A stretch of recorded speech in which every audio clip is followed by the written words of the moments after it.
Игроки футбольного клуба «Барс» стали победителями второго Кубка Кавказа среди команд 2002 года рождения. Турнир проходил во Владикавказе. В финальном матче «Барсы» обыграли сверстников из Краснодара. Тренирует ребят чемпион России в составе Алании Алан Агаев. В качестве награды администрация города преподнесла юным футболистам путевки в детский лагерь на Крымское побережье. Чемпионы отправились отдыхать в Евпаторию. Ребята заслужили эту поездку, и спасибо администрации города за то, что обращает на нас внимание и на наших детей, заботится о них. Отдельное спасибо Министерству труда и социального развития за такую огромно проведенную работу, чтобы наши дети тоже смогли отдохнуть.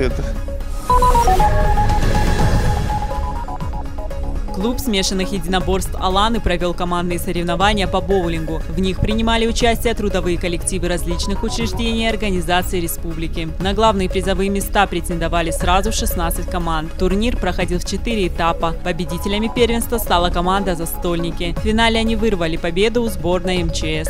Турнир прошел очень хорошо, то есть очень на положительных эмоциях. Было неожиданно, как он непосредственно набрал обороты.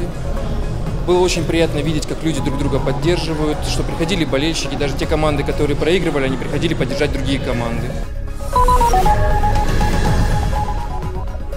16-летняя школьница пострадала в ДТП во Владикавказе. Накануне днем девочку сбила машина. По данным ГИБДД, она перебегала дорогу в неположенном месте. В результате десятиклассницу доставили в больницу с переломом голени. В ходе проверки выяснилось, что у водителя не было прав. Ему грозит штраф 15 тысяч рублей. Также на время проверки у него забрали машину. До установления всех обстоятельств происшествия она будет находиться на штрафстоянке.